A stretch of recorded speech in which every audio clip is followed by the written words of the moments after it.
Pues esta noche vamos a entrar en materia rápidamente. Yo iba a pasar el muñequito para ubicarlo en tiempo y espacio, pero ustedes han leído el libro de Romanos. Yo creo que el tiempo es importante porque vamos a estar abiertos a preguntas también. Así que vamos a entrar en materia, el capítulo 2 de Romanos. Busque su Biblia ahí.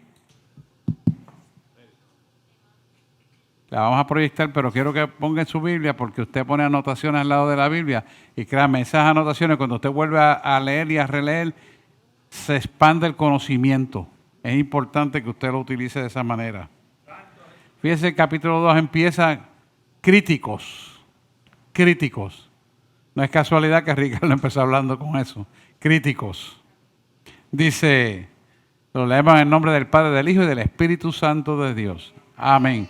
Pueden quedarse sentaditos ahí. Dice, por lo cual eres inexcusable, oh hombre, cualquiera que juzgas. Fíjese que está hablando del sistema, Pablo está dirigiéndose a los judíos específicamente ahí. Porque en lo que juzgas a otro, te condenas a ti mismo. O sea, Dios le está diciendo, ¿verdad?, que con la misma vara que tú juzgues, será juzgado. Porque el único llamado a juzgar es Dios. Eso lo podemos buscar en Mateo 7:1. Se lo dejo de asignación. Le va a repetir las mismas palabras porque la Biblia se confirma dentro de la misma Biblia. Pero no vamos a para hacer ganar tiempo. Dice, porque lo mismo hacen, los mismos haces, tú que juzgas. O sea, si tú juzgas a otro creyendo saber lo que estás haciendo, con esa misma vara en el juicio final Dios te va a juzgar. ¿Por qué? Porque muchas veces a prima facie, a lo que los ojos ven, juzgamos lo que hace la gente y nos creemos que está mal por X o Y razón. Sin embargo, no sabemos detrás de todo esto lo que hay. Por lo tanto, tenemos que tener un discernimiento de espíritu y no juzgar, sino entender y perdonar. Y dice ahí, mas sabemos que el juicio de Dios es según verdad, contra los que hacen tales cosas, ¿verdad? O sea, el juicio de Dios es verdad, quiere decir, Él juzga con la verdad absoluta. Por eso uno de los atributos de Dios es verdad, su verdad. Y dice el versículo 3, en pregunta, ¿y piensas esto, hombre, que juzgas a los que hacen tales cosas y haces las mismas cosas, las mismas, que tú escaparás del juicio de Dios? Esto es referente a los judíos. Se lo está diciendo a los judíos, aunque Pablo le vino a predicar a los gentiles, pero se lo está diciendo a los judíos específicamente, porque los judíos tenían la mentalidad que por ser de nacimiento judío ya tenían el privilegio de ser salvos. Es una creencia errada por completo. Pero es lo que ellos se sentían seguros, ¿verdad? Y que eso la aseguraría que ellos entrarían en el reino de Dios. Vamos a ver un momentito Mateo 3 del 8 al 9 para que usted pueda constatar esta verdad que estamos hablando. Mateo 3 del 8 al 9. Yo creo que lo podemos leer directamente. Haced frutos pues dignos de arrepentimiento. Y el 9 te dice, y no penséis decir dentro de vosotros mismos, a Abraham tenemos por padre, porque yo os digo que Dios puede levantar hijos de Abraham aún de estas piedras. O sea, al ellos ser hijos de Abraham, se sentían con el derecho de que ya eran salvos porque eran hijos de Abraham. ¿Ves? Y a base de eso, Pablo le está predicando la verdad a los judíos, pero a la misma vez para los gentiles, porque los judíos acusaban a los gentiles de impíos. En lugar de ayudarlos, porque el pueblo llamado a enseñar la palabra eran los judíos, era Israel, y entonces ellos, en lugar de ayudarle, lo que hacían era acusarlo. Por lo tanto, el cumplimiento del propósito no se estaba cumpliendo porque ellos se sentían en el derecho de juzgar y enseñar y aplastar, y eso no es. Pero ellos se sentían así porque ellos eran judíos y al ser de descendencia judía, ellos descansaban de que por ser judíos tenían el derecho de aplastar a los demás porque ellos eran salvos. Por lo tanto, no tenían que arrepentirse. Pero Pablo le sigue. Bueno, podemos buscar a Gálatas 3. Gálatas 3, 2. Te amplía más este pensamiento. Vamos a ver, ahí está. Esto solo quiero saber de vosotros. ¿Recibisteis el Espíritu Santo por obras de la ley o por el oír con fe. ¿Por qué él le habla de las obras de la ley aquí? Porque ellos seguían la ley, no el Espíritu Santo. Estaban encerrados en que seguían la ley y con eso ya tenían el derecho de recibir la salvación y nadie puede salvarse por la ley. De hecho, lo vamos a ver más adelante, porque la ley es para que señalarte cuál es el pecado y tú salgas de la acción pecaminosa. Pero la ley era bien difícil poderte salvar. Y lo va a explicar más adelante Pablo. Y el versículo 4 dice, en pregunta, os menospreciáis las riquezas de su benignidad, de su paciencia y de su longanimidad.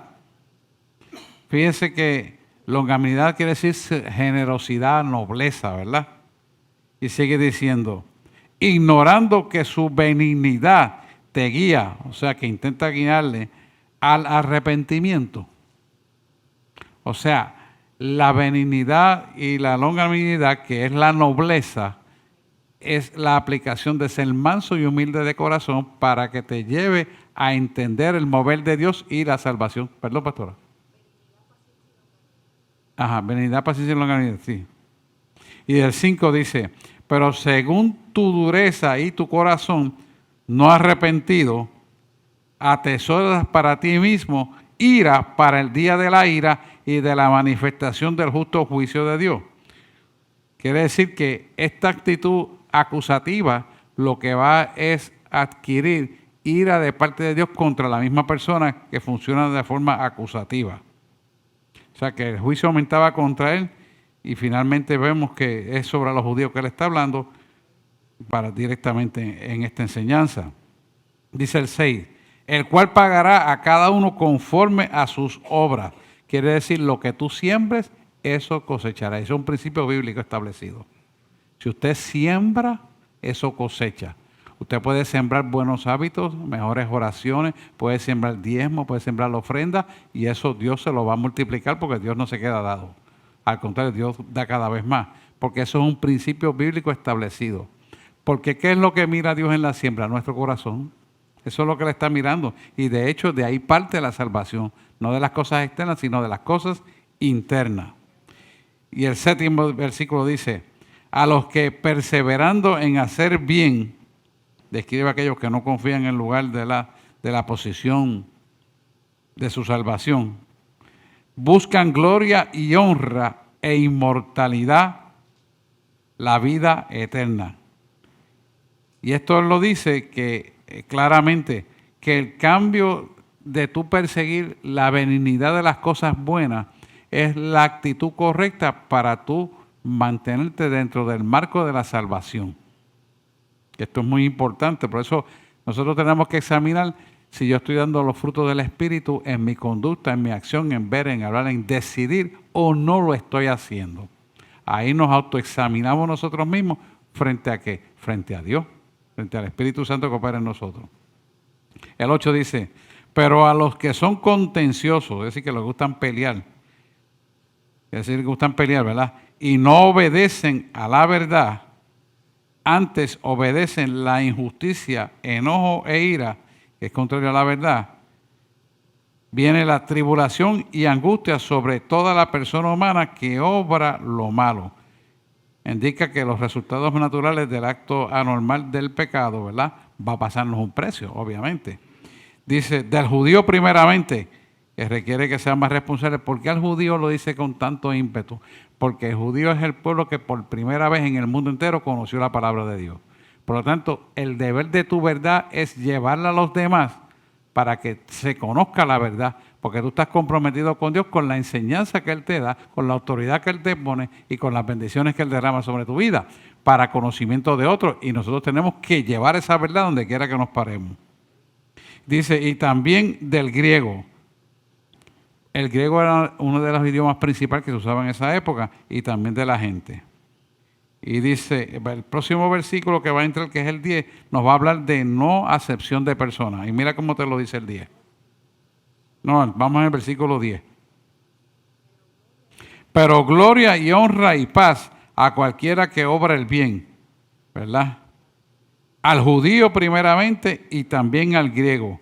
Se vuelve a repetir y a mostrar, ¿verdad?, el lugar de prominencia respecto al judío.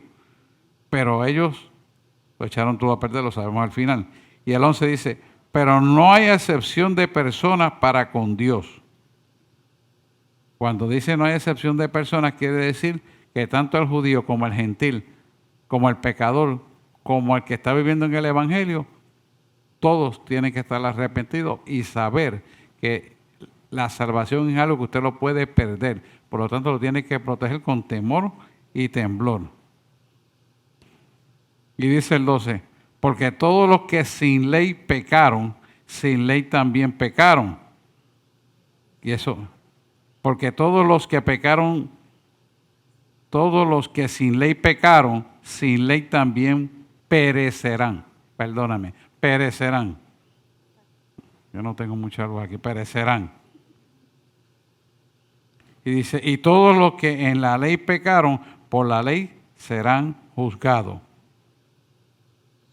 O sea que al judío él le adjudica por el conocimiento una mayor responsabilidad del cumplimiento de la palabra. Ajá.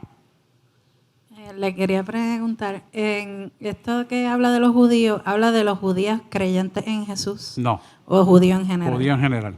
Okay. No habían creyentes en Jesús judío en ese momento que Pablo está hablando. Después surge. Por lo tanto, él llama mucho la atención porque los judíos no están completando la obra de enseñar la palabra a los gentiles. Sin embargo, se convirtieron en un obstáculo porque se burlaban y se reían y los condenaban. Por eso él dirige estos primer capítulos, este segundo capítulo, a ellos directamente para explicarles la posición en la situación y lo ubique en tiempo y espacio. O sea, tú no eres salvo porque eres judío. Tú no eres salvo inclusive porque la ley no te puede salvar, es imposible. Pero entonces lo va explicando lentamente. Mire lo que dice el 13. Porque no los oidores de la ley son justos para con Dios.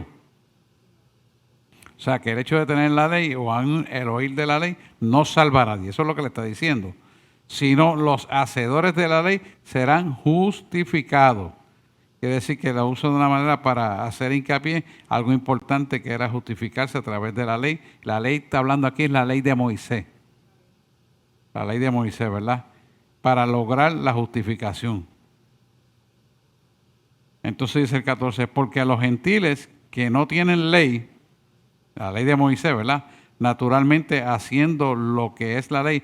¿Por qué él está aplicando esto? Lo que los gentiles no tienen la ley. Porque Jesús murió y Pablo está hablando de esto aproximadamente 70 años después que murió Jesús. Por lo tanto, no le aplica a los gentiles la ley ni las costumbres viejas del judaizante. Por eso cada vez que yo veo esos estilos judaizantes, le digo, esto está fuera de contexto, porque a ti lo que te aplica es el nuevo pacto, ¿verdad? Y entonces tienes que salir de eso, porque nuestra circuncisión no es física, sino es de corazón. Vamos a verlo más adelante. Por lo tanto, nuestra salvación va a formarse en nosotros con un corazón contrito y humillado delante de Dios, y Dios trabaja con nosotros de adentro hacia afuera. Vamos con calma. Dice, naturalmente haciendo lo que es la ley. Los tales, aunque no tengan ley, ellos son ley para sí mismos. Y esto tiene que ver con la explicación del juicio de gran trono blanco, donde Dios juzgará tanto a los gentiles como a todas las personas y judíos. Y los va a juzgar según el conocimiento que ellos tenían. ¿Verdad? Dios es un Dios justo y verdadero. Dios no te va a juzgar por lo que tú desconoces, te juzga por lo que conoces. Pero cuando venga el gran juicio del trono blanco, que ahorita lo vamos a ver en Apocalipsis si me da tiempo, usted va a entender que Dios es un Dios de misericordia y se ocupa y se preocupa que todo el mundo reciba el conocimiento de la verdad del Evangelio en la tierra. De alguna manera. De alguna manera Dios lo hace. Por eso vemos que tantos muchachos que están afuera pidiendo en la calle, si usted le pregunta, son todos apartados. No hay ninguno que no haya conocido el Evangelio. Para que vea que Dios sí se ocupa. Dice el versículo 15, mostrando la obra de la ley escrita en sus corazones. O sea que quien quiera que sea, Dios se ocupa de que la ley, aunque sea gentil o sea judío, sea reconocida la palabra de Dios. Dando testimonio juntamente con sus conciencias. Quiere decir que Dios le da la palabra y le activa la conciencia como un mandato no de remordimiento, sino de redarguir lo que está mal dentro de las cosas. Dios activa la conciencia de esa persona. y acusándole y también excusándole sus pensamientos unos con otros. Y esto es importante porque cuando nosotros reconocemos la palabra de Dios, vemos cómo Dios puede tolerar las cosas en virtud de que más adelante esa persona que está cometiendo el error choca con la pared y se da cuenta que la pared es dura y vire para atrás. Eso está dentro de la misericordia del aprendizaje de Dios para salvación. Hay gente que necesita darse duro con la pared para salvarse. Porque si no, no se salvan, como decía mi mamá, por boca de otro. Tiene que ser por su propia boca.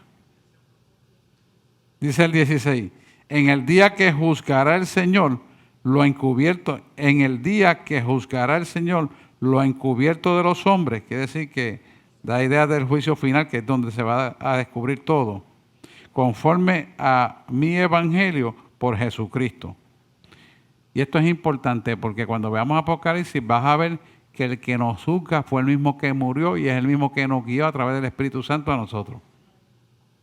Cuando vamos a ver Apocalipsis 20 ahorita, usted se va a dar cuenta que es el mismo Dios, pero es Jesús que murió por nosotros. Dios encarnado a través de un cuerpo que se llamado Jesús. Amén. Bien, ahora vamos a entrar en el versículo 17 y a hablar de la culpa. Dice, y he aquí tú tienes el sobrenombre de judío. Insinúa que ellos se creen que tienen un favor muy especial por ser judío delante de Dios. Te apoyas en la ley y te apoyas en la ley, ¿verdad? Y te glorías en Dios. Y sabes su voluntad. O sea, que el pueblo de Israel sabe la voluntad de Dios por boca de Dios, porque tenía los profetas y tuvo a Jesús. O sea, que ellos no es que nadie le dijo, sino que ellos conocen verdaderamente el poder de Dios. Y apruebas lo mejor, instruido por la ley. Quiere decir que ellos fueron instruidos de la boca de Dios directamente. O sea, no es que me dijeron, no, directamente Dios trató con ese pueblo. Y dice el 19, y confía que eres guía de ciego. ¿Por qué? Porque Dios destinó a los judíos para guiar a los gentiles. Guía de ciego, ¿verdad? Luz de los que están en tinieblas. O sea que ellos creen saber que están correctos y que están en la voluntad y el camino completo, no equivocados. Creen que tienen la razón. Dice el versículo 20, enseñador de los necios. Y esto es importante porque aquellos que no conocen el Evangelio y le dan la espalda a Dios son marcados como necios. Y la palabra necio indica falta de entendimiento para la buena voluntad de Dios y bienestar futuro. Eso es la definición de necio. Pero bueno, usted aplíquelo conforme al conocimiento que usted necesite. Maestro de niños, sigue diciendo, que tienes la forma de la ciencia, y de la verdad en la ley. Tú pues, que enseñas a otro, pregunta, ¿no te enseñarás a ti mismo? O sea, tú predicas lo que no haces. Y lo que no haces habla de que tu predicación es falsa. Aquí el ofendido es Dios. O sea que los judíos se burlaban del mundo gentil, pero muchos acababan incumpliendo la ley. Dice, tú que predicas que no se ha de robar, roba. Sabemos que el Sanedrín eran sacerdotes que robaban los diezmos y las ofrendas y vivían con lujosas casas y demás. Y dice el 22, tú que dices que no se ha de adulterar y adultera. Tú que abominas los ídolos, cometes sacrilegio. Sacrilegio es profanar, ¿verdad? Es ir contra lo sagrado. Sigue diciendo el 23. Tú te jactas de la ley con infracción de la ley, deshonras a Dios. Se lo pregunta. ¿Por qué? Porque finalmente la guerra no es contra el pueblo judío, sino el pueblo judío se deja usar por Satanás y es contra Dios finalmente que va a repercutir el violentar no el cumplimiento de la palabra. Violentar no el cumplimiento de la palabra. Significa, tú vives por la palabra y dices conocer la palabra, entonces tienes que vivir por la palabra. Porque si tú no vives por la palabra y te pasas criticando a tu esposa o criticando a tu esposo, entonces no estás viviendo la palabra. Y eso es una ofrenda desagradable delante de Dios. Eso es profanar la palabra de Dios como el testimonio propio de la verdad. ¿Entiendes? ¿Lo ven? O sea, que esto habla de que el testimonio tiene que hablar lo que Cristo ha hecho en tu vida. Si tú verdaderamente cambiaste, tú tienes que ser una persona diferente del año pasado y tienes que ir mejorando consecutivamente. Y dice el 24, porque el nombre de Dios es blasfemado por causa de vosotros entre los gentiles. Quiere decir, al no dar testimonio, los gentiles no creen en lo que hacen los judíos. Porque el testimonio dice lo contrario de lo que ellos predican. Exactamente lo que pasa hoy en día. Pastores del púlpito predican una palabra y viven diferente. Predican una palabra y hacen otras cosas. Y cuando usted, como yo le digo, usted quiere saber si un pastor es íntegro, mire la familia, mire la esposa. Usted sabe lo que hay ahí. Si él se lleva bien con su esposa y está la familia andando derecho, siempre y cuando estén bajo el mismo techo, porque una vez se desvinculan los hijos del techo, cada cual asuma la responsabilidad y eso lo tenemos que aprender nosotros. Nosotros enseñamos la palabra, pero una vez se desvinculan del techo, podemos seguir ayudando en la medida que puedan y lo permitan, pero no podemos asumir ni entender que ya es nuestra responsabilidad. No. Cada cual es responsable una vez el conocimiento tenga.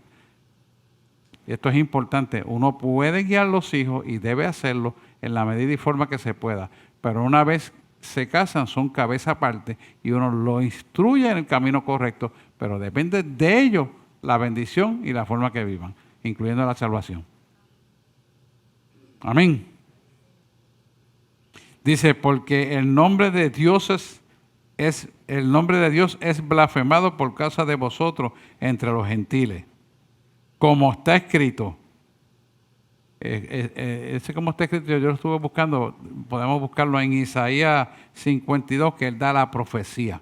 Vamos a buscarlo en Isaías 52:5. Mira, a ver, espérate, si lo consigues rápido para leerlo.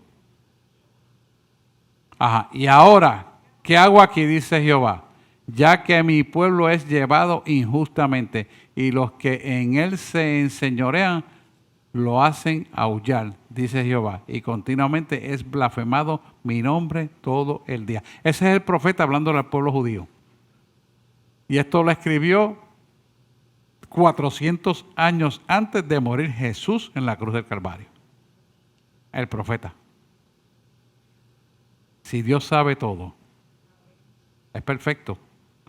Fíjate que ya está escrito ahí, pero me tuve tiempo de buscarlo un rato porque quería traérselo para que usted vea que en la Biblia se refuerce en lo que explica con su propia palabra. No necesita un diccionario de afuera, no necesita la psicología, no necesita nadie. La misma palabra lo explica todo. Amén. Esto es importante, hermano.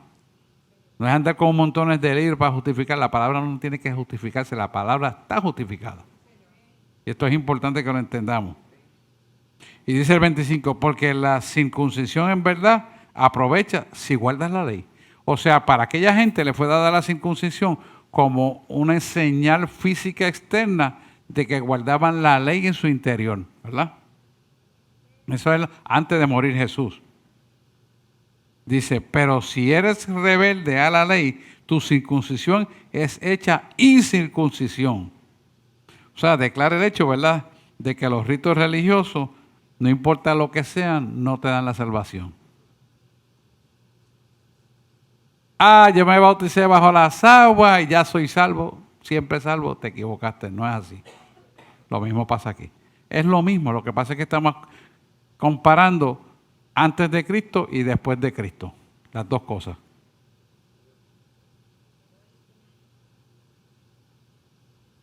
Vamos a pasar al versículo, estamos en el 25, vamos al 26, ¿verdad? De manera que si el incircunciso... gracias, Feli. Me encanta este termo.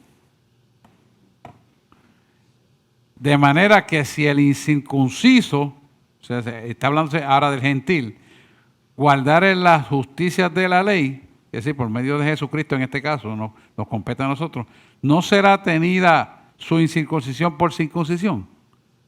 ¿Lo entendieron eso? La pregunta. O sea que lo que hacían en el pasado de circuncisión, ahora en el presente, la circuncisión de los gentiles después de morir Jesucristo en la cruz del Calvario por nosotros, es la circuncisión del corazón. ¿Lo ven o no? Pregúntenme. Vamos, porque tienen que entender la comparación. Si la circuncisión es un acto de fe, de entrega, en aquel entonces, y en obediencia lo hacen. Pero en la actualidad, ya no pide la circuncisión que hacía físicamente, la pide en el corazón. Y la manifestación de la circuncisión del corazón se manifiesta en los actos externos de nosotros. Ver la comparación. Eso es lo que Pablo está estableciendo aquí. ¿Lo ven? Voy muy rápido, está bien. Voy muy rapidísimo, decía la pastora. Es que quiero darle duro a esto pero vamos más suave. Y el que su cuerpo es incircunciso, guardando perfectamente la ley, pregunta, ¿te juzgará a ti? O sea, revela que los resultados obvios de la vida ¿verdad? Cambiará por la fe en Jesucristo. Eso es lo que quiere decir. Porque esto aplica para nosotros los gentiles. Que con la letra y con la circuncisión eres rebelde a la ley. Porque los judíos, y se dice la palabra que dice que la ley mata, mas el espíritu vivifica. En los sinópticos lo dice. Por lo tanto, nosotros tenemos que entender que si nos llevamos por la ley, por la letra, ya la ley no es vigente para nosotros. Si llevamos la letra sin que haya una vivificación de la letra, el conocimiento de la palabra de Dios, nosotros vamos a también rayar en lo que rayaron los judíos, fallar en lo que ellos fallaron. Ajá. Dar un micrófono aquí. Mira, ahí hay uno aquí. Ok. Sí, hablen porque es importante. Hay un detalle que hay veces que uno es un poquito ignorante con relación a las cosas del Señor. Pero todos somos ignorantes, aprendemos todos los días. Cuando hablamos de la ley, estamos hablando de la ley mosaica. De la ley mosaica, los 10 mandamientos. Lo que y los 636 preceptos. Y eso nos añadieron un poquito después. Pero que son parte de la ley. Para que no nos confundamos tanto, la ley tiene que ver con los 10 mandamientos. Si nosotros cumplimos los 10 mandamientos, estamos dentro de lo que Dios establece para nosotros como sus hijos.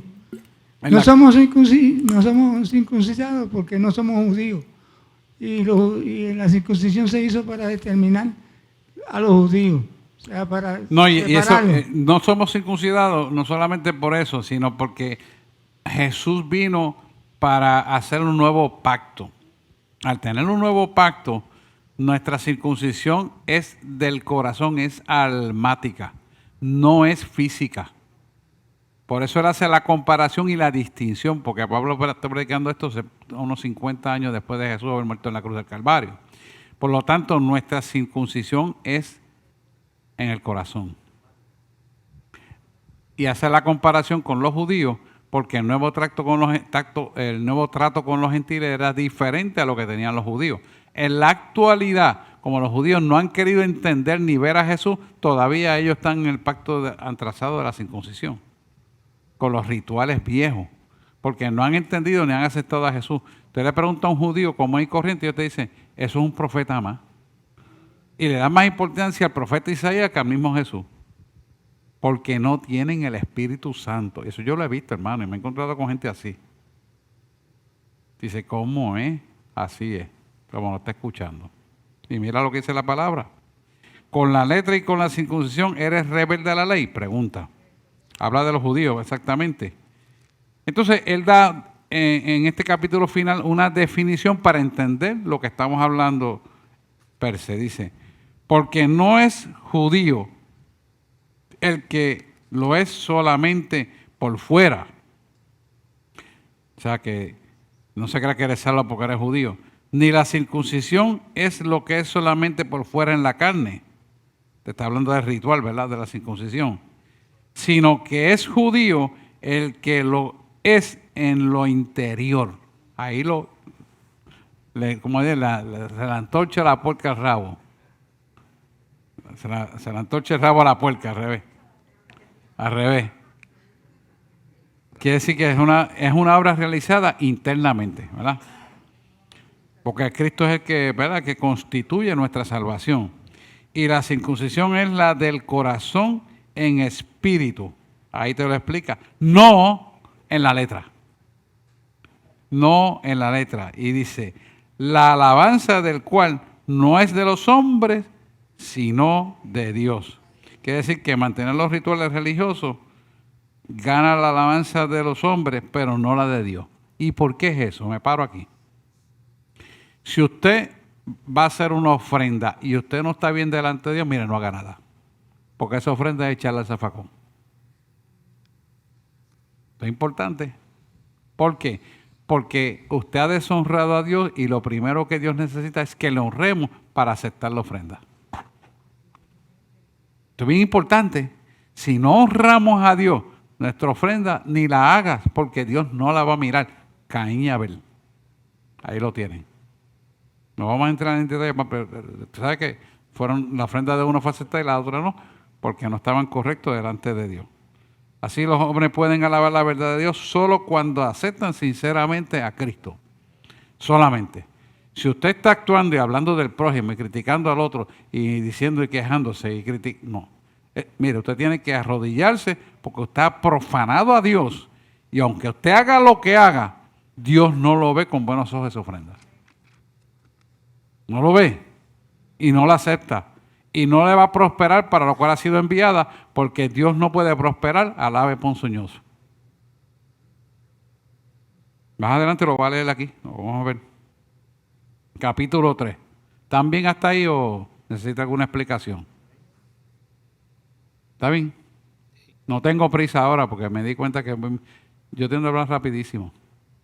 Pero ustedes me paran. Este capítulo 3 confronta al judío directamente. Dice, ¿qué ventaja tiene pues al judío? Le declara Pablo directamente, ¿qué ventaja tiene pues el judío? ¿O de qué aprovecha la circuncisión? El rito de la circuncisión simboliza la totalidad de la ley, ¿verdad? Eso lo sabemos. Número 2 dice, muchos en todas maneras. Declara que hay unas enormes ventajas, pero ninguna de ellas, ¿verdad?, podía salvar sus almas, que esto es importante. Sino que la fe puesta en Cristo y lo sabemos. Y sigue diciendo, mucho en todas maneras. Lo primero, ciertamente, que la palabra de Dios le ha sido confiada. Eso habla del Antiguo Testamento. Número 3, versículo 3 dice, pues, ¿qué importa si alguno de ellos ha sido incrédulo? ¿Qué importa si alguno de ellos ha sido incrédulo? Declara, ¿verdad?, que la incredulidad es rechazo a la Biblia y de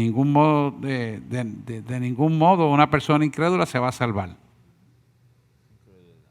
¿Por qué? No tienen la veracidad de la verdad. Sigue preguntando, ¿la incredulidad de ellos habrá hecho vana la verdad de Dios? De ninguna manera, Pablo diría, y lo va a decir más adelante, el versículo 4, de ninguna manera. Eso está dando la respuesta al versículo 3.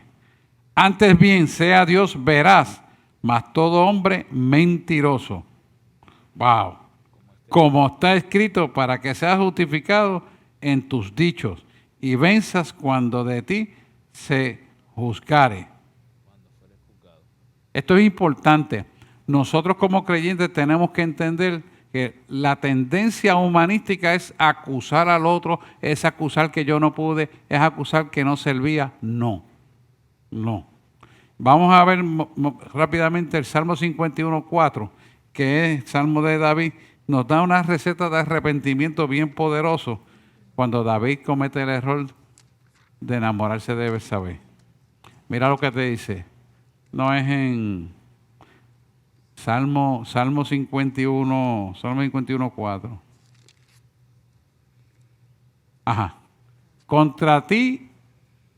Contra ti solo, este es David hablando, he pecado y he hecho lo malo delante de tus ojos, para que seas reconocido justo en tu palabra y tenido por puro en tu juicio. Vemos aquí que hay un arrepentimiento verdadero porque él está reconociendo el pecado. Entonces estaba leyendo las historias hebreas, las historias judías, y vemos que el pueblo, por acomodarse con el rey, justificó la acción de David como que era bien, que era bueno, y el profeta Natán lo tuvo que confrontar de frente para que no se durmiera, porque aquellos adulones que estaban alrededor de él lo estaban llevando a la equivocación de que lo que hizo estaba bien, estaba justificado. Entonces el profeta Natán le contó una historia, ustedes saben eso ya, y él le dijo, ese tipo yo lo mataría. Ese tipo eres tú. Y lo confrontó. Entonces él escribió ese salmo. ¿Me da cuenta? ¿Por qué? Porque Dios tiene que enfrentarlo de frente, y eso por la misericordia de Dios. Y dice el versículo 5, y si nuestra iniquidad es la injusticia, ¿sabes? El deseo de hacer lo malo, iniquidad, injusticia, encarece la justicia de Dios, ¿qué diremos? ¿Qué diremos? Significa que Dios coloca la aprobación, no coloca nunca la aprobación del pecado bajo ninguna circunstancia. ¿Será injusto? Dios te da castigo. Hablo como hombre. Esta es una observación, ¿verdad? Directamente. Y el 6 contesta, de ninguna manera. De ninguna manera. Esto es una respuesta de Pablo, una pregunta la gente se pregunta si yo tengo razón en haber hecho mal. Mire, usted no tiene que preguntar. Lo hice mal, me arrepiento y ya está. Se acabó. Punto. No, porque yo no sabía. Mira, te equivocaste, punto. La verdad es esta, se acabó. No trate de justificar lo irrazonable. No trate de defender lo que no se puede defender, lo indefendible. La tendencia humanística tiende a hacerlo. Porque es que ella no sabía. Porque no me lo dijeron. Es porque no veía. Entonces, ahí tú ves que cuando una persona asume esa respuesta ante las cosas mal hechas, lo que está es actuando en la carne y el Espíritu Santo ahí no está. ¿Por qué? Porque el Espíritu Santo te lleva a arrepentimiento del error cometido para que no vuelvas a caer en la misma basura que estás cayendo. Es redarguye. Dice Pablo en el 6, de ninguna manera, de otra suerte, ¿cómo juzgará Dios al mundo? Pues sabemos que Dios juzgará al mundo en el gran juicio del trono blanco. Eso es Apocalipsis 20. Greta, consígueme Apocalipsis 20, versículo 11.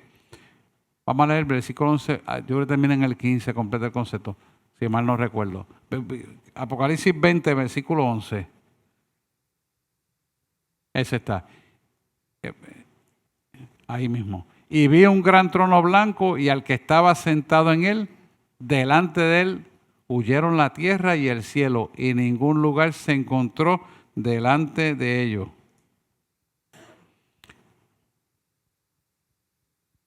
Se encontró para ellos.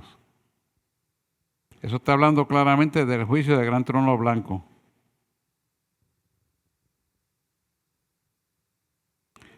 Vamos a seguir hasta el 15, hasta el 14, o el 15. Vamos a ver, déjame, yo no me acuerdo bien si es 14 o 15. Y vi a los muertos, grandes y pequeños, de pie ante Dios, y los libros fueron abiertos. Los libros abiertos es el libro de las memorias y el libro del nombre de cada uno de nosotros. Son los dos libros, ¿verdad? ¿Ustedes se acuerdan de eso? Son los dos libros abiertos. Y otro libro fue abierto, el segundo libro, el cual es el libro de la vida. Ahí están los nombres de nosotros. Y fueron juzgados los muertos por las cosas que estaban escondidas en los libros. Quiere decir que si tú has hecho algo y no te has arrepentido y sigues fingiendo ser el buen pastor, y sigues fingiendo ser el buen profeta, y sigues fingiendo ser el buen maestro, y no te has arrepentido, eso te está escrito en el libro de las memorias. Y por eso en el gran juicio del trono blanco te van a pasar el ticket. Porque a Dios no se puede profanar y Él no lo va a permitir. Y en vergüenza Él no va a quedar.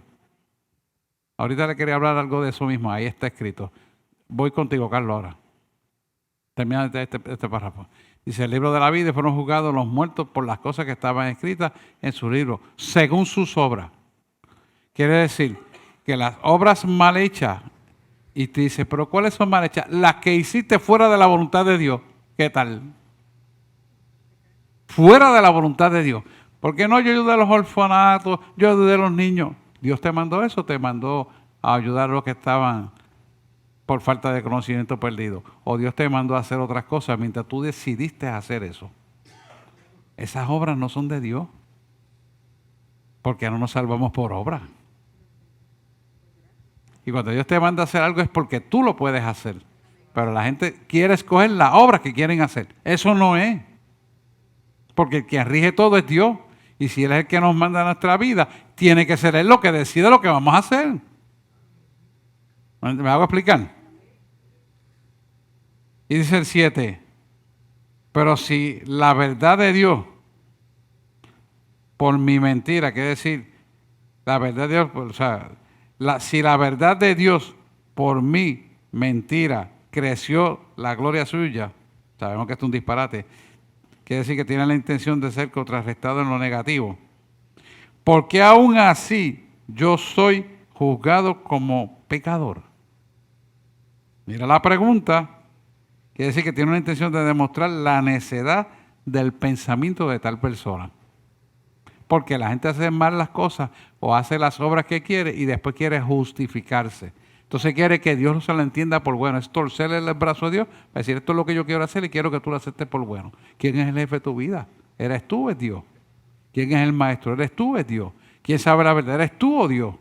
¿Quién sabe la necesidad? ¿Eres tú o Dios? Entonces la gente no se da cuenta. Y quiere justificar las obras, que son las que Dios necesita.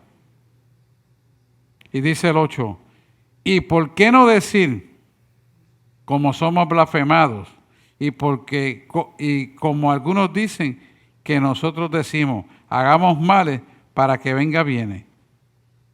Ahí Él te está diciendo lo contrario para que veas que el hacer mal va a cosechar una semilla mala. Por lo tanto, Dios no puede avalar el mal que tú hagas. Que para el hombre puede ser grandísimo y bueno, pero no es lo que quiere Dios. Mire, le voy a dar un ejemplo nada más. ¿Cuántas veces nosotros vemos que la gente tiene necesidades económicas y el deseo es cubrirlo enseguida y ayudarlo? Y yo le dije a un pastor en una consejería, ¿tú le preguntaste a Dios si tú querías que hicieras eso? No, hermano, pero es que había hambre en la familia. Y él, no, tú no has entendido mi pregunta. Dios te dijo que hicieras eso, porque el dinero que tú tienes en tu bolsillo es Dios quien lo administra.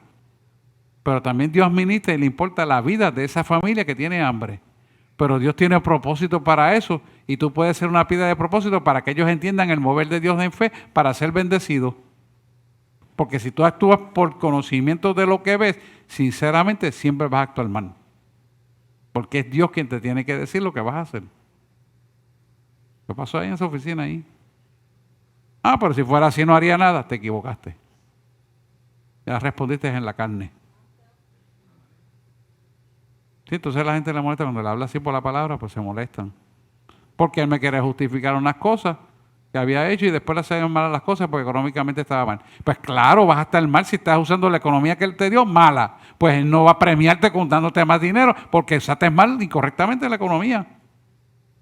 ¿Te das cuenta?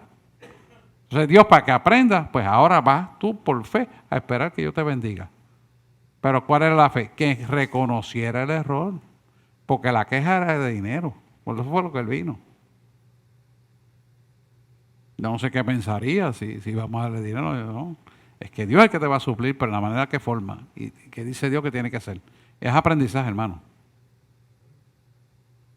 Por lo tanto, la enseñanza equivocada que vemos, como los falsos maestros, falsos profetas y pastores falsos, tendrán que pasar por la enseñanza de labrar la piedra dura para entender que tienen que cambiar su predicación y su enseñanza a la manera correcta de Dios.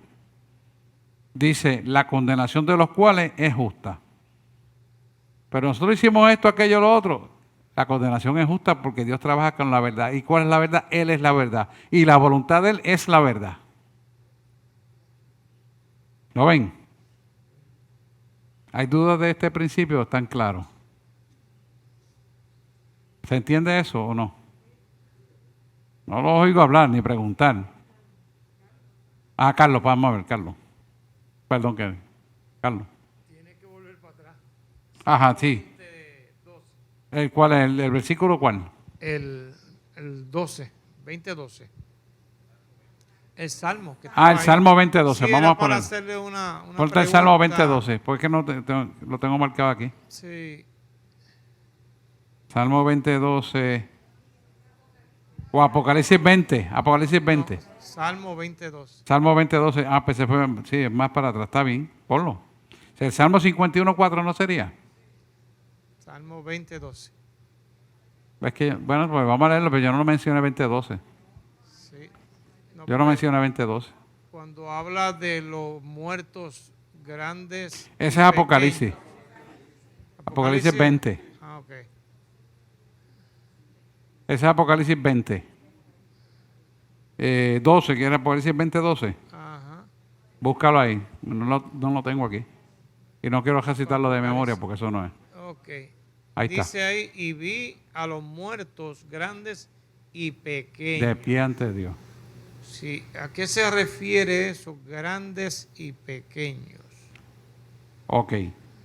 Eso se refiere a los muchachos que mueren sin recibir el bautismo, los bacanales. ¿Sabe lo que son bacanales, verdad? Niños que mueren al nacer y automáticamente. Y ahí entonces entra una serie de niños que inocentemente mueran, que Dios los va a juzgar conforme al conocimiento, no de sus padres, sino de ellos mismos. Porque Él juzga justamente por la verdad. Y hay gente inocente que yo sé que van a ser salvos, como quiera que sea. Y hay gente que puede estar en una tribu, por ejemplo, en la Conchinchina, nunca nadie le llevó el evangelio, Dios los va a juzgar conforme a su conocimiento, no va a ser injusto. ¿Estamos? Ujú. Yo pensaba que era gente poderosa y otro. No, porque para delante de Dios todo el mundo es igual. Sí. Él no hace excepción de Sí, personas. pero Lo en el vamos a leer caso- más adelante también. En el caso de que se daban, pues, gente grande, son poderosos y otros que no son. No, tan se refiere a las poderosos, edades. Eso se refiere, si yo lo busqué, eso se refiere a edades. a edades. Edades, grandes y pequeños. Sí. Ujú. El vidente de Pasmo.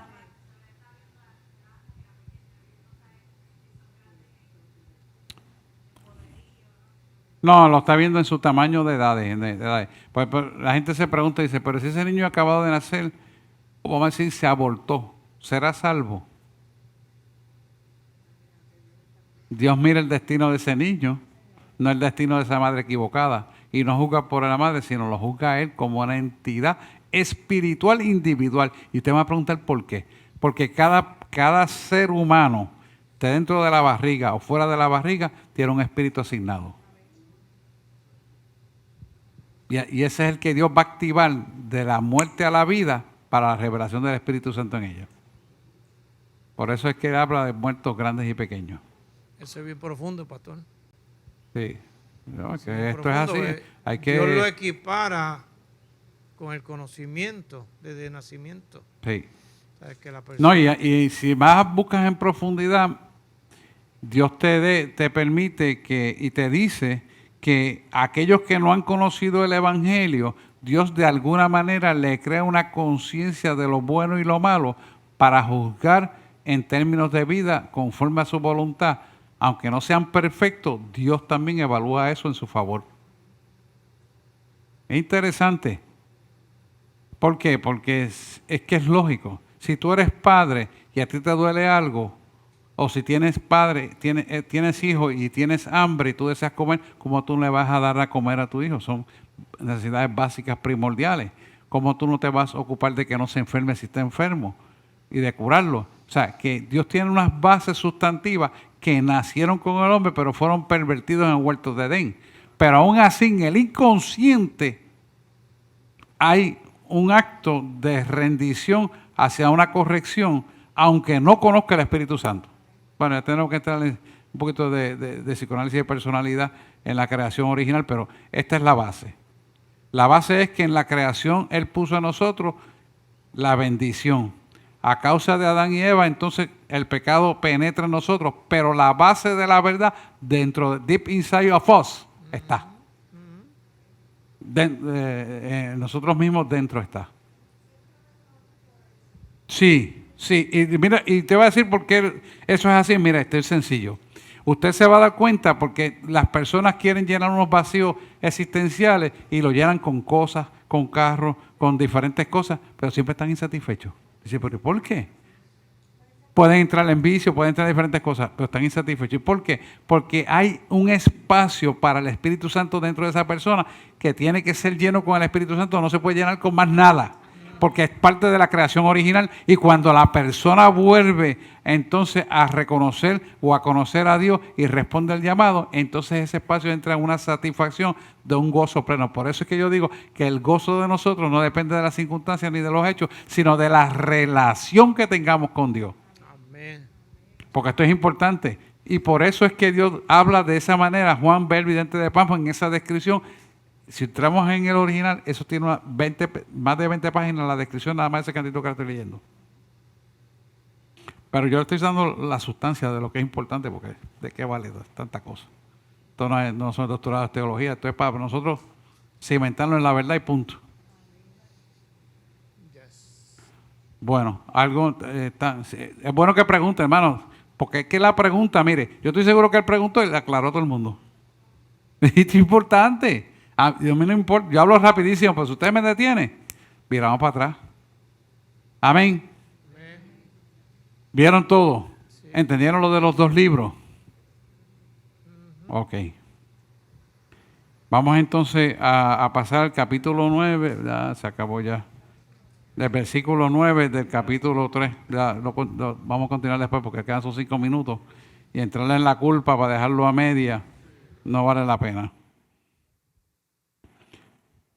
Estúdienselo, miren, márquelo ahí en su Biblia, versículo 9 del capítulo 3, y estúdiese todo lo más que pueda, para que pueda pues argumentar y buscar referencias bíblicas y que podamos crecer todos juntos. Amén. ¿No hay preguntas por ahí? ¿Estamos ready?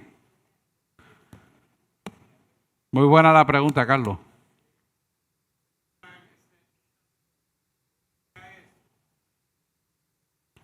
Este era el momento de llegar a la convicción de la verdad.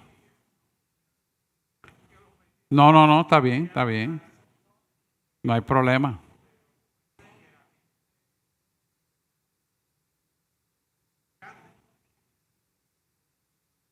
Pero igualmente Dios los va a juzgar. Es que mira, ¿por qué no se puede usar esa mentalidad? Porque cuando Dios nos mira a nosotros todos iguales. Él no hace excepción de personas.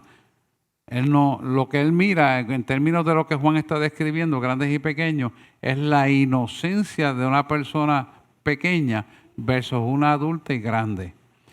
Porque en el adulto tiene conocimiento. Bueno, si yo te he dicho que tú no bebas ron, y tú vuelves a beber el ron y te pones imprudente con tu mujer y acabas la relación a cantazo limpio, Dios te va a juzgar por eso. Porque yo te he explicado que no lo vuelvas a hacer y tú vas otra vez y lo haces. Y tú vas otra vez y lo haces. Pues Dios te va a juzgar. Ya se acabó. Y llega un momento, si esa persona tiene el Espíritu Santo, que el Espíritu Santo se constriñe tanto, que se va. Y entonces Dios, ¿qué hace? Le manda un espíritu de error para que sea su propia mentira y se destruyen. Corintios, porque la conciencia se cauteriza y el Espíritu Santo se va. Pero por eso siempre salvo. No, hermano, no te engañes. No hay siempre salvo. Tenemos que cuidarlo con temor y temblor. Vamos a ver si después damos Apocalipsis para que pueda ver. El Apocalipsis es un libro de simbología, hay que darlo más lentamente. Pero si nos da tiempo, pues vamos a ver cómo cogemos todas esas enseñanzas. Amén. ¿Qué otra vez? Yo ya di Apocalipsis hace un año atrás, ¿verdad? Más o menos. Más de un año. Estábamos abajo, sí. Es verdad. Bueno, pues vamos a ponernos en pie para orar y nos vamos. Que Dios los bendiga. Nos vemos el jueves en oración. Será hasta el próximo domingo si no los veo antes. Y si Cristo no ha venido. Que Dios les bendiga.